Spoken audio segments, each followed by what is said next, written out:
भगवते वासुदेवाय।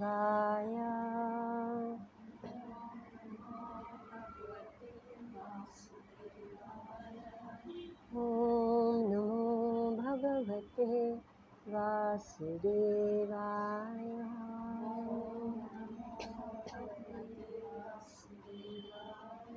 ॐ नमो भगवते वासुदेवाय।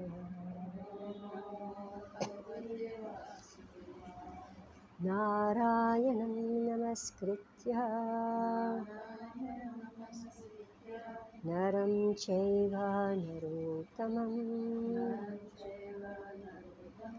देवीं सरस्वतीं व्यासं ततो जयमुदीरयेत्। नष्टप्रायेषु अभद्रेषु नित्यं भागवतसेवया भगवती उत्तमश्लोके भक्तिर्भवती नैष्टिकी। ॐ अज्ञानातिमिरान्धस्य ज्ञानञ्जनशलाकया चक्षुरुन्मीलितं येन तस्मै श्रीगुरुवे नमः। श्रीचैतन्यमनोभीष्टं स्थापितं येन भूतले स्वयं रूप कदा मह्यं ददाति स्वपदान्तिकं।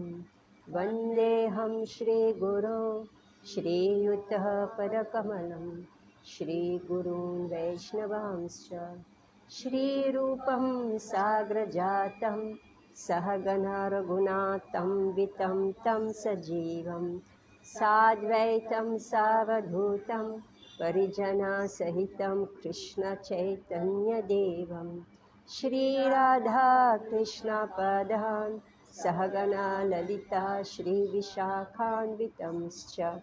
हे कृष्ण करुणा सिन्धो दीनबन्धु जगत्पते गोपेश गोपिकान्त राधाकान्त नमस्ते। तप्तकाञ्चन गौराङ्गी राधे वृन्दावनेश्वरी वृषभानुसुते देवी प्रणमामि हरिप्रिये।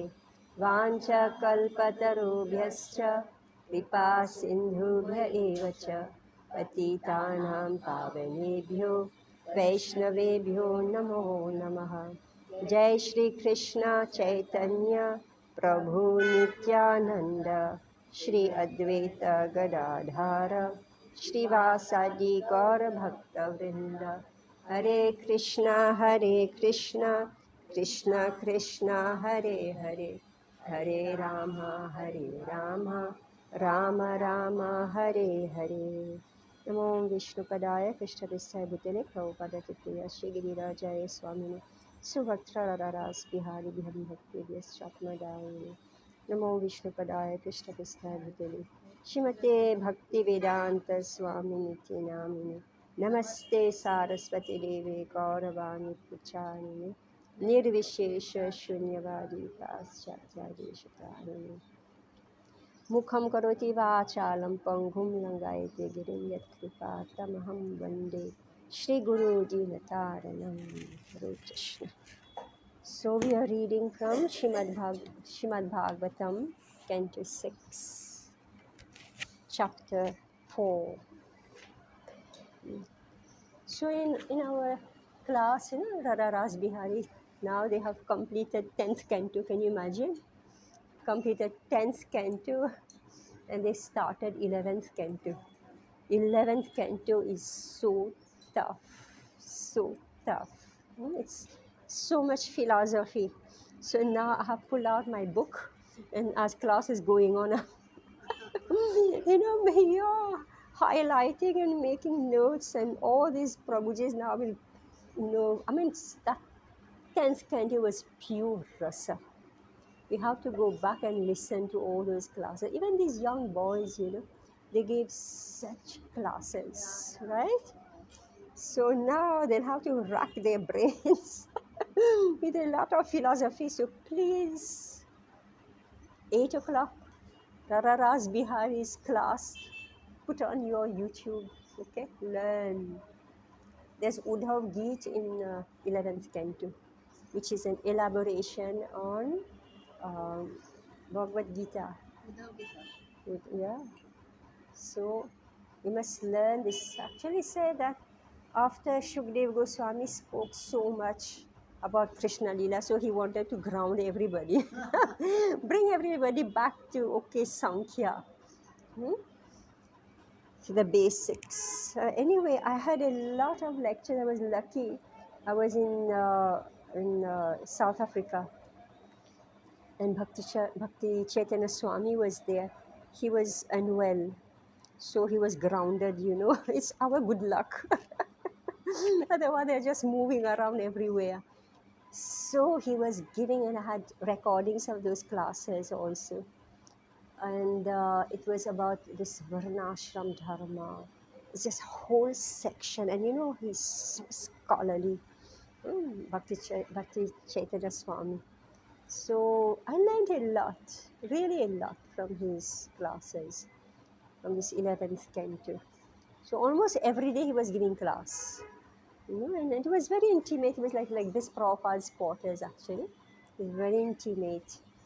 Yes, and anyway, so many memories are there. These are so today, those who didn't hear, so Bhakti Swarup Damodar Maharaj, his Vyas Puja is today. And so we'll finish here, we'll go for Pushpanjali and we'll take Prasad there. So fast we'll complete. So we are now chapter 4. So we remember how the Prachetas, they came out from their austerities. They were and they came out all fire, right? And they were burning down all the trees. And then the moon god, who is the protector of vegetation. We just heard last night there was a volcano, right? They say that volcano burst out after 10,000 years, meaning before, from Dwapar Yuga. Right from Dwapar Yuga, that volcano was dormant. Right? See, the body is like this. The soul, that soul that is locked in this body, right? We don't know 10,000 years ago where we were. It just burst out. And it's creating a huge havoc. And I'm just relating to this. I'm just relating to this because this kind of ecosystem, the ecology, the ecosystem. Now, why did it burst out? Must be some law of nature, right? Some karma that, it's like I saw another geography, somehow or other. My attention goes on history and geography on this YouTube. So this one teacher, he's showing how there is a circle of fire on planet Earth. It's underneath. And when something happens, it creates some disturbance with the ice pole, all that ice section and start melting. And now here, a bomb has a clap. It's not just it's a volcano.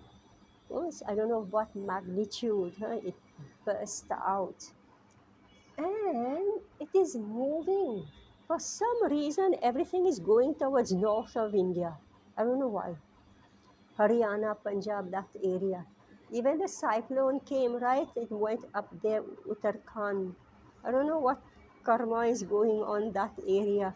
And now the volcano burst out and it is nicely making its way up north to India. I don't know what karma is going on there.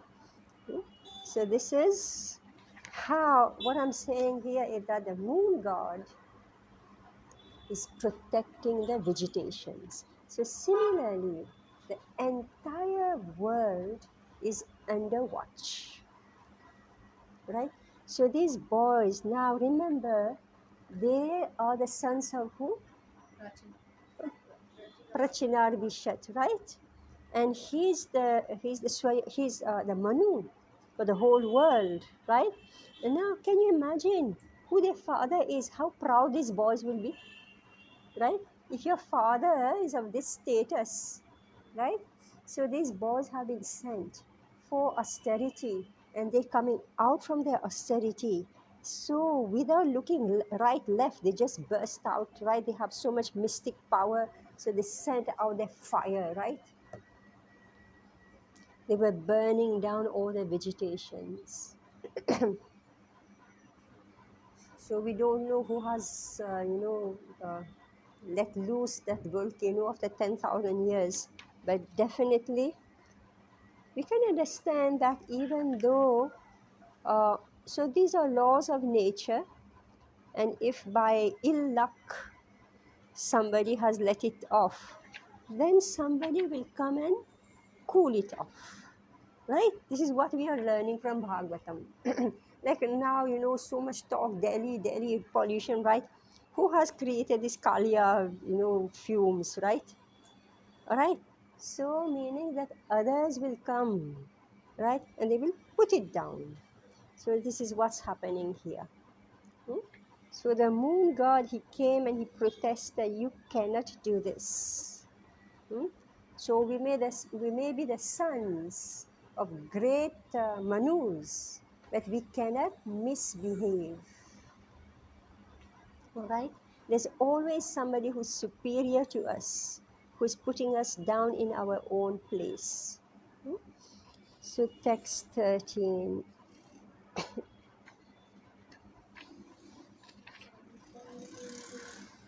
Antardehishu bhutanam atmaste hariríshvarah sarvam tadhishnam ikshadvam evam vastoshito yaso. Okay, you read?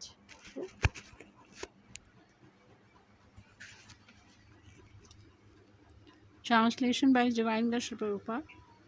The Supreme Personality of Godhead is situated as a super soul within the course of the hearts of all living entities, whether moving or non-moving, including men, birds, animals, trees, and indeed all living entities. Therefore, you should consider every body a residence or the temple of the Lord. By such vision, you will satisfy the Lord. You should not angrily kill these living entities in the form of trees. Purport. As stated in Bhagavad Gita and confirmed by all Vedic scriptures, Ishvara Sarvabhutanam Hridayasi Arjuna Tishtati. The super soul is situated within everyone's heart. Therefore, since everyone's body is a residence of Supreme Lord, one should not destroy the body because of unnecessary envy.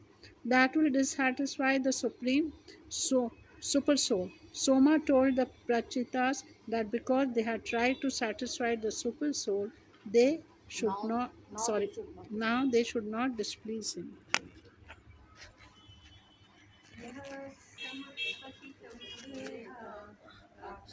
सन्मुनियों आत्मा जिज्ञासयत याचेत सगुणान अतिवर्तते.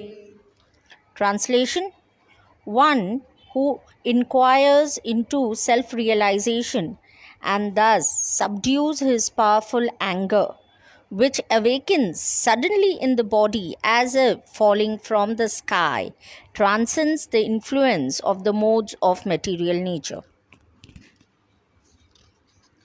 Purport: when one becomes angry, he forgets himself and his situation. But if one is able to consider his situation by knowledge, one transcends the influence of the modes of material nature. One is always a servant of lusty desires, anger, greed, illusion, envy, and so forth. But if one obtains sufficient strength in spiritual advancement, one can control them.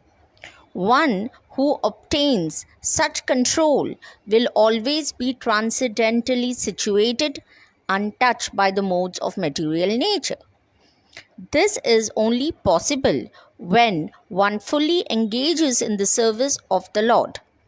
As the Lord says in Bhagavad Gita 14.26, Mam chayo vyabhicharena bhakti yogena sevite sagunan samatit yetan brahma bhuyaya kalpate.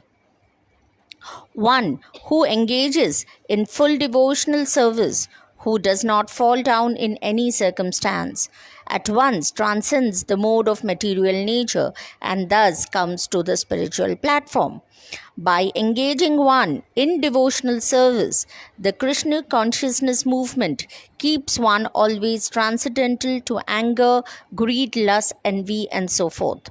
One must perform devotional service because otherwise one will become victimized by the modes of material nature.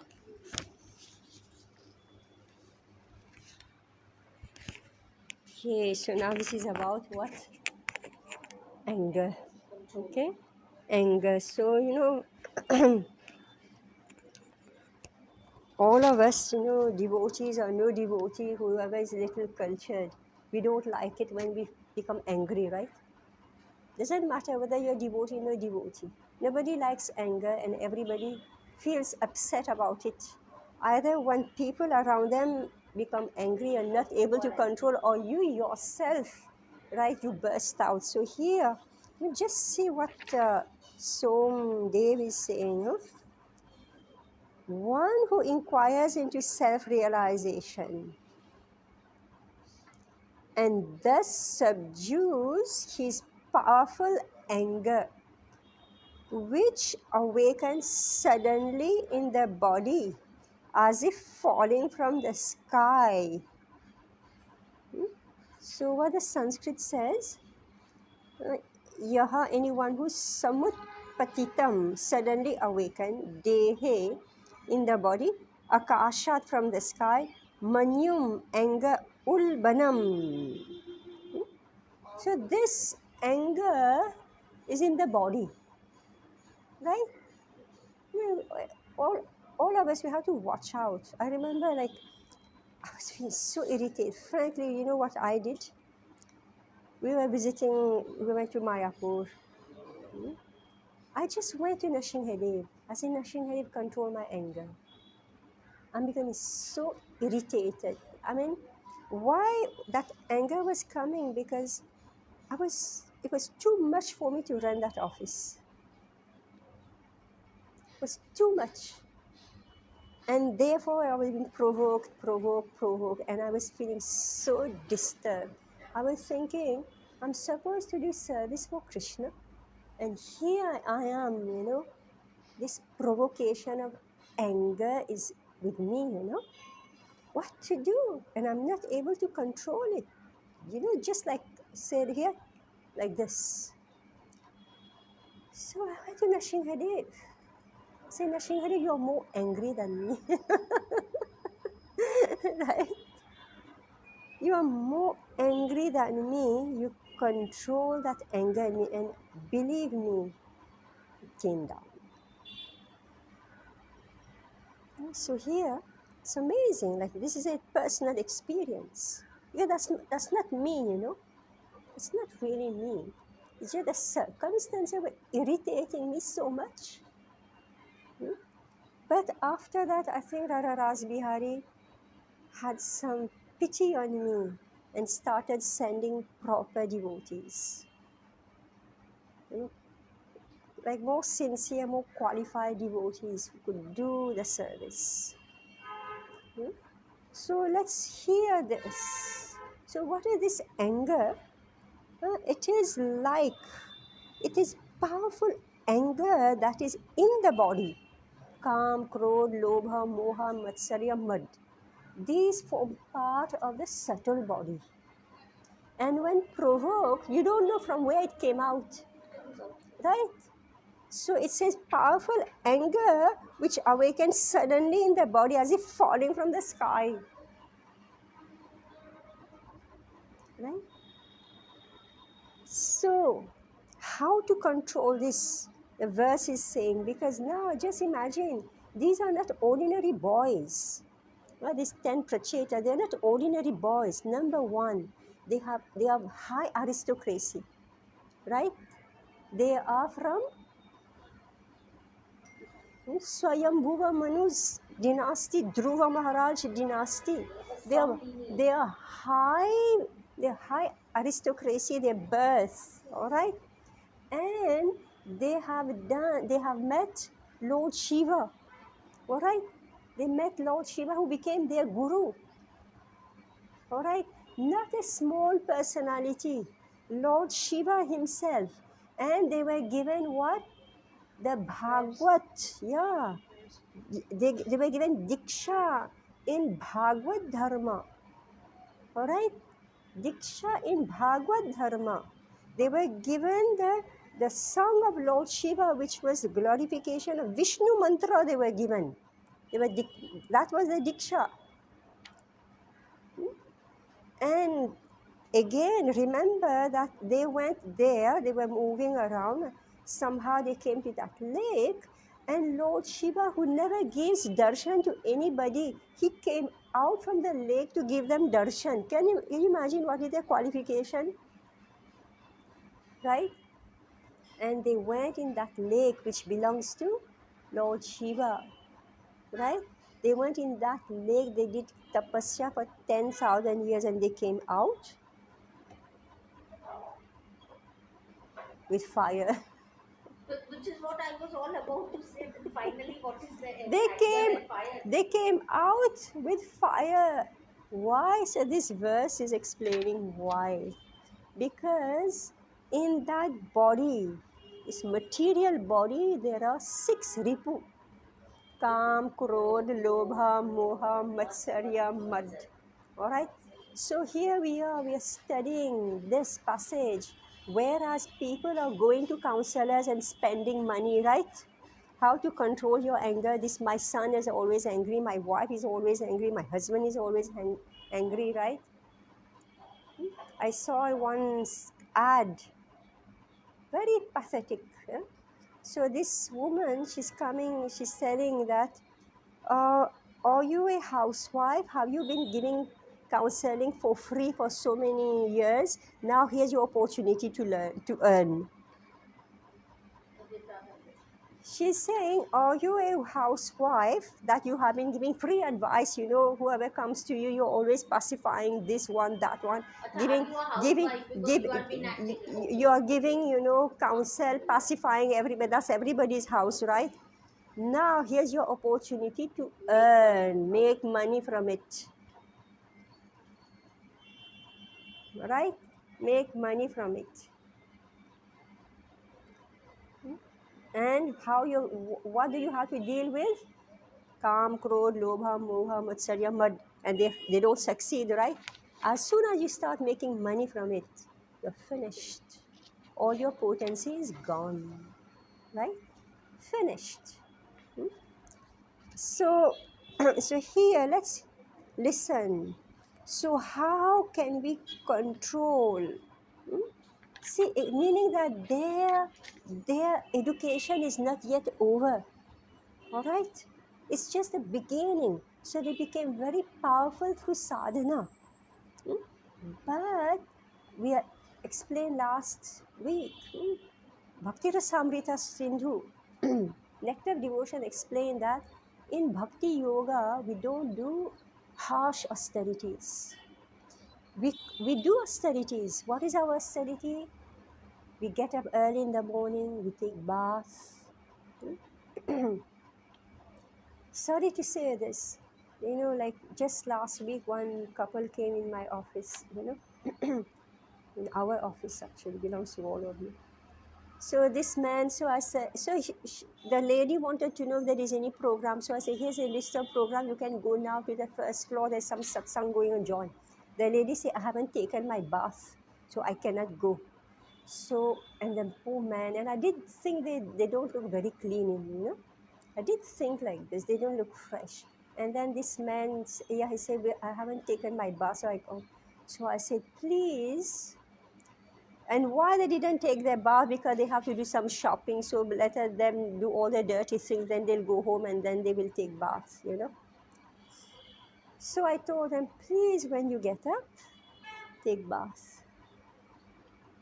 All right? And now elderly people know that even you can't go to the toilet once, you have to go 2-3 times. because the body is not working properly, right? Still, as soon as you get up, you have to go and take bath and then do your japa, do whatever you have to do. And then again, this is your austerity, okay, in old age. Again, you have to go to the toilet. This is simple austerity. You have to take bath 2-3 times in a day, right? We don't have to do the austerity that the prachetas are doing, right? Or even it's cold, like one devotee says, it's too cold where they are. Then I say, still we have to take bath early, don't take bath 9 o'clock in the night, but take bath before sunset, right? These are our simple austerities, all right? 90% of the kids don't take bath when they go to school because the school is early in the morning. No, so we get up immediately, we take bath, So my son is being right? asked that why you give him a bath and then send him to school. You can send him to school and come back and take a bath. But All right, so here we are. Simple austerity, okay? Simple austerity for the bhakti yogi. All right, we don't have to drown ourselves for 10 years in the cold water. Or, you know what they do, right? Or light fire around you when it is so hot, walk on it. You remember we went to Mayapur, we went to this temple, Lord Shiva temple, and we didn't realize what was happening. Actually, I didn't realize. So we were very great eagerness. We wanted to visit that temple that had 108 Shivling, you know. So my God. So, and when we went there, okay, we have to take off our shoes. So I prayed, if I have done any sin, my feet will burn. If I have offended anybody, my feet will burn. And we walked on 108, steps. 100, because this one queen, she has installed 108 Shivlinga. It was so beautiful. It was really amazing. I why guess would your feet burn in a normal temple? it was noon, It was midday. fuming, okay. It was midday, and we didn't realize we had arrived there between 12 and 1, you know. So it And the was summertime, so okay, yes. hot, Mayapur is hot, very hot. hot. So I mean, it's really amazing, you know. I mean, these are holy places actually. So we walked, remember, we walked on all those 108 steps, and when I came back in the car, my feet was cold. Yeah, remember? I said, how did I suffer that 108 steps of Lord Shiva? I mean, you know, they are large because there are 108 temples. Yeah. Whew, I don't know why. Yeah. I'm speaking of austerities. No, it was 2 hours from Mayapur, right? That's what. Mayapur, I have not seen this temple. No. 2 hours from Mayapur. We went to some other place, Krishnanagar? Katwa, I think Katwa. Katwa. I think that's where we went. Anyway, so I'm saying that these are the types of austerity that yogis do, but which I will never do. All right. Or those temples. I'm just giving you examples. All right. Those temples that are built on high hills, and you have to walk. Morning, okay, fine, you have walked up there. You manage, I don't know, 600 steps or 1,000 steps. Coming back, all right, it is the heat of the sun. All right, this girl, surely she's doing this type of austerities. All right, so what happened? These types of austerity, they feed anger. All right, they feed anger. So the moon god came to cool down.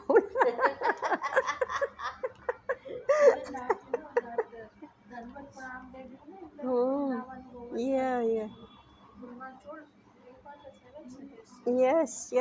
All this, they keep on doing Dandavat, and with Dandavat they complete that parikrama.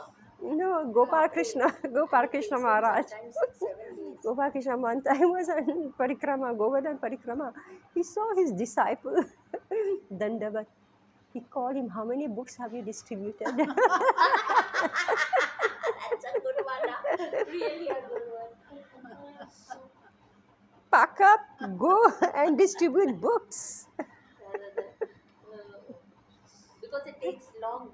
It takes around 6-7 days to keep Unnecessary. and then Unnecessary, because distributing books is sufficient austerity, right? You have to bow down your ego, right? So we do simple, easy austerities. And it melts the heart, it controls the anger. So here, one who inquires into self realization and thus subdues his powerful anger. All right, so meaning that we have to go on hearing. And when, as I said, when you're feeling too angry, uncontrollable, then just go to your deities and pray. Just go to your deities and pray. Who will calm down? I can say my Guru Maharaj, he put down my anger. He actually, I'm thankful to him. He put me down. And you require somebody like this. At home, who will do it for you? You're fighting with each other, right? At home, who will do it? So But if by good, big ego has big anger. I think that ego and anger goes for anything that happens to you, your ego is hurt. And the first way of expression is so now we are discussing how to control that anger. So number one, if by good fortune you have a spiritual master, all right? Moon god came as Guru, all right? Came to cool them off, right? He reminded them that you're protectors. You cannot become brutal. You can't become, destroyer. Yeah, you can't become destroyer of your own. Remember, you are doing this for the good of the people, but actually you are putting, they are the source of you are harming your own people while you're thinking you're protecting them. Therefore, some buddhi is required, right? So Kshatriyas have to be directed by Brahmanas, right? So only those who are inquiring to self-realization can subdue their powerful anger. So this anger is due to the modes of material nature. So how do we overcome the modes of material nature? Krishna has given in Bhagavad Gita, Mam chayo vyabhicharena bhakti yogena sevate sagunan samatityaitan brahma bhuyaya kalpate. One who engages in full devotional service, who does not fall down in any circumstance, at once transcend the modes of material nature and thus comes to the spiritual platform. So now, if by ill luck in the course of our bhakti, practice of devotional service, we fall, what does it mean? We have to again get up. All right? We don't remain fallen. The verse here, Krishna is saying, one who engages in full devotional service, who does not fall down in any circumstance, at once transcend the modes of material nature and thus comes to the spiritual platform, who does not fall down in any circumstance. All right? Meaning, if we slip or we fall, we have to pick ourselves up. So we can fall prey to Kam, Krodh, Lobha, Moha, Matsarya, Mad, right? Like we read somewhere, even a parent can feel envious of their own child, right? We read somewhere, right? Usually parents, they're proud when their child is progressing. Oh, now more common. Husbands envious of their wives. That's very common. Right? And if the woman starts feeling envious of the husband, why you're moving up the corporate ladder and still down? Right? These things are happening now.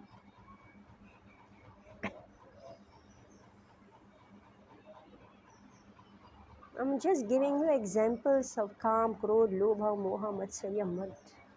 It is Kali Yuga, it's very bad, extremely bad. Hmm? So that's why there is so much crime going on. So to remain safe and secure, so the volcano can, burst out. But we should know that we are under Krishna's protection, all right? It will blow off, above our head and we won't be in that airplane.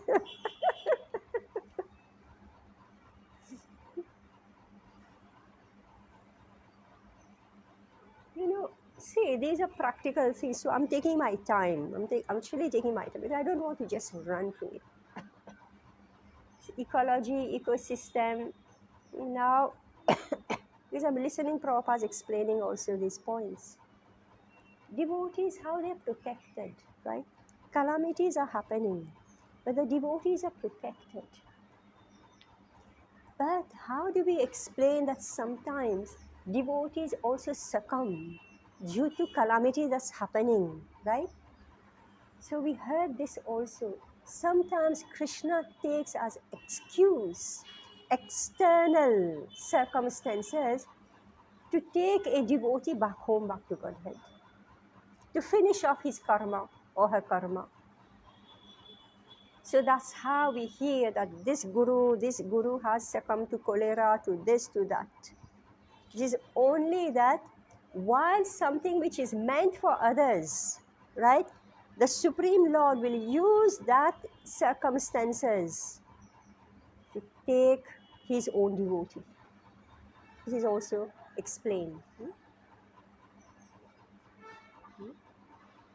So why I'm saying this, just to uh, uphold this statement that calamities are not for devotees. I think we read it in this section itself. Calamities are not for devotees. So now, 15. Alam dagdhe drumher dineh khilanam shivamastuvah Varkshrihi esha varakanya patnitvehe pratigrihiyatam. So he wants to pacify them now. There is no need to burn these poor trees any longer. Let whatever trees still remain be happy, otherwise we are ready to finish off everything. Indeed, you should also be happy. Now, here's a beautiful, well-qualified girl named Marisha, who was raised by the trees as their daughter. You may accept this beautiful girl as your wife. So, one Devi, okay? So here you are, see, they have done all this tapasya to get a wife, right? So actually they're agitated to have a wife. So therefore they're exhibiting so much anger. When in them that passion of lust is arising, then there is anger. So moon god very nicely saying, here's your wife, take. All right, Marisha. I don't know. Anybody's name Marisha? Heard anybody names Marisha? But this girl's name is Marisha. She's a one Devi. Hmm? Yeah. Marisha, but one minute you'll see they will give birth to Daksha. Okay, she will give birth to Daksha. Text 16. Atyamantria vararoham kanyam apsarasim nripa somo raja yayodatva te dharme no paye mere. Shukdev Goswami continued, my dear king, after thus pacifying the Pracheta Som, the king of the moon, gave them the beautiful girl born of Pramlocha Apsara. The Prachetas all received Pramlocha's daughter, who had high, very beautiful hips, and married her according to the religious system. So dharmena, okay? So they married her according to dharma. Text 17. Tebhyastasyam samabhavat daksha prachetasa kila yasya praja vishargena loka apuritastrayah. In the womb of that girl, the Prachetas all begot a son named Daksha, who filled the three worlds with living entities. Tebhyaha, from all the Prachetas, tasyam, in her. Samabhavat was generated Daksha, the expert in begetting children. So meaning that 10 Prachetas had to impregnate her for one Daksha. Remember, Daksha is Prajapati, right? He's lust personified. Remember what he did, right, in the fourth canto, right? Right? He insulted Lord Shiva. All right? He says, I'm Brahman, right? I'm Brahman and you're my son-in-law, right? You didn't offer me respect. You didn't get up when I walked in, right? See what Daksha said. And in him was that desire only to be Prajapati, to beget children. So 10 Prachetas had to impregnate that one girl, Marisha, to produce one Daksha. Daksha is not a Mahajan. No. It's not a Prajapati. Prajapati. So Daksha, meaning the one who's expert in begetting children. This is the meaning of Daksha.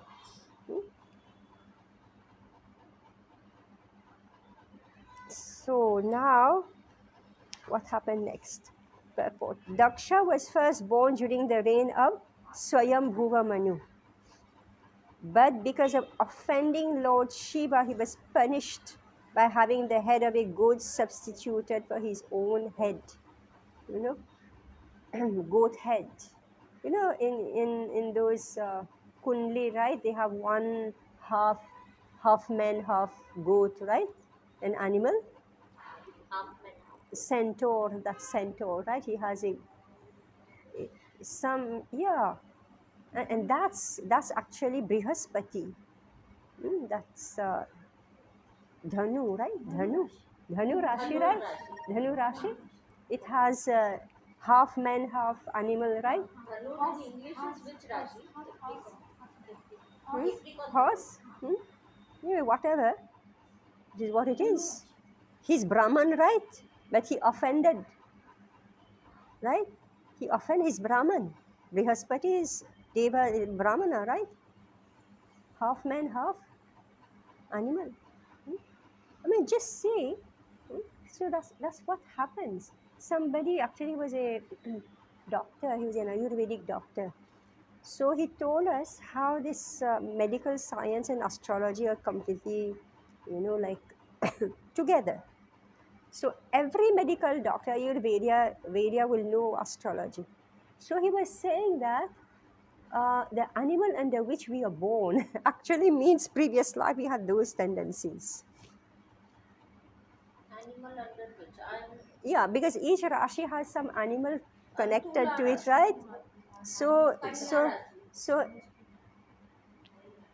anyway, don't look at all this. I'm just giving you. So meaning that we have those tendencies of those animals. You know, like cancer, you have the crab, right? So they hold. So if you examine those animals, you will know yourself. Will you? Anyway, okay, let's listen here. So he had his head, right, cut off. Why? Offense. All right, offense to Lord Shiva. So Dhanu Rashi people, be careful. Proud Brahmanas who got their head cut off and replaced with a goat head. So meaning you were like people ridiculing you, right? thus insulted, here, all right, thus insulted, he had to give up that body, all right, thus insulted, he had to give up that body. And now, in the 6th Manvantar, I don't know where he was roaming around in between, right? And in the 6th Manvantar, called the Chakshusha Manvantar, he was born of the womb of Marisha as Daksha. I mean, see, our history is very old, right? Bhagavad Gita, Krishna said that soul is Purana, right? Very old. See now, Daksha, Swayambhuva Manu, he was there. He roamed around, I don't know in which state, for 6 Manvantara. Now finally he's getting born as what? Chatri. Right? Brahman family is gone. Kshatriya family, born from angry prachetas. Right? Were pacified by moon god. And born from an apsara. Meaning not high class, right? Right? Not high class. Born from an apsara. Hmm? Yeah, so we don't know where we're coming from actually. So we should not be proud. Lesson to learn here. We should not be proud wherever we have taken birth. Right? We should not be proud and we should not look down upon others and think, oh, what are you? Right? Daksha will do all these mistakes now. We were going to read what he will do. चक्षुषे त्वन्तरे प्राप्ते प्राक्सर्गे कालविद्रुते यससर्जा प्रजा इष्टः सदक्षो देवचोदितः. In his previous body has been destroyed, but he, the same Daksha, inspired by the supreme will, created all the desired living entities in the Chakshusha Manvantara. Okay, so we have to go back and read this. We have already read this. 4.30.49. So now her history is continuing. Thus Daksha regained his previous opulence and again begot thousands and millions of children to fill the 3 worlds. Yatha sasarja bhutani Daksho duhitri vatsalaha retasa manasa chaiva tanmama vahita shrinu. Shukdev Goswami continued, please hear from me with great attention. I'm sure you're all eager to know, right? So we are hearing with great attention how Prajapati Daksha, who was very affectionate to his daughters, created different types of living entities through his semen and through his mind. Purport. The word Duhitri Vatsalaha indicates that all the prajas were born from Daksha's daughters. Srila Vishwanath Chakravarti Thakur said that apparently Daksha had no son. Remember, Sati was also the daughter of Daksha.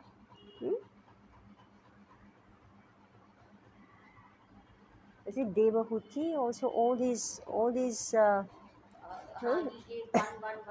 Yeah, they were all. Yeah, Devahuti. All that. Yeah, and Kapila Muni also. Yeah.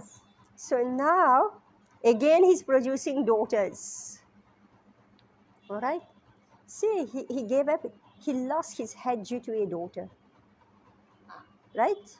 Due to insulting one daughter, not honoring her husband, he lost his head. All right, it's not a joke. Daughters are no joke. Don't fool around with daughters. Right? Don't fool around with daughters. All those mother-in-laws. Right? Don't fool around with daughters. Remember when Draupadi was insulted. Draupadi was insulted, so those Kauravas, they sent one servant to go and call Draupadi. He's a servant. He said that this Kaurava is calling for their doom. They have lost their intelligence. He's a servant, all right. He's saying they are doomed. They are calling for this princess, all right. They are doomed. And when now Draupadi, I don't know, history a little bit blurred because different things say different things. So Draupadi somehow or other didn't get the protection of the mother-in-law, Gandhari. She didn't get the protection of the mother because she had power, right? A woman can protect another woman, all right? She didn't protect, but she understood her family is doomed. So when the Pandavas, along with Draupadi, now Draupadi could again go back to her parents' house, no, but she decided no, she will go with the Pandavas. Already she gave so much gali, right, to all her husbands, right? Still, she went with them. This is a wife. She's a wife. However much she called them names, but this is where they are, this is their fate. She went along with them, all right? And in the palace, what was happening? Gandhari was sitting full of remorse, saying, we are doomed because of insult of Draupadi. So the woman is very powerful. The protection is essential. So that's why I heard that some people, they give Kanyadan, right? When there is some problem in their family, right? So they give other people's daughters, right? They give because very valuable. Nobody is invaluable. Nobody is useless. I don't know what happened like this, gradually, this discrimination, man, woman. Now, there was in Vedic Shastra, there is a logical discrimination between man and woman. It's a logical discrimination. Now, there is illogical indiscrimination between man and woman. And therefore, the woman is the loser. Right? She's the 100% the loser. Right? No self-realization for her. No self-realization. So here anyway we are going to learn. The word Duhritri Vatsalaha indicate that all the prajas were born from Daksha's daughters. Srila Vishwanath Chakravarti Thakur say that apparently Daksha had no son because you will see what happened to all of them. He gave birth to sons, but something happened. They were sent, yeah, he gave birth to sons, but Narad Muni stole all of them. Narad Muni made them become brahmacharis. All of them become brahmacharis. So therefore, yeah. I think it happened twice or thrice. Yes. All right. So we'll stop here and we'll go for 1 minute. Yeah. Actually, we have to go, and we'll continue next week. My God, so much to learn. Yes, Puja Maharaj, if you want to come. But it's in Shankha Hall. Just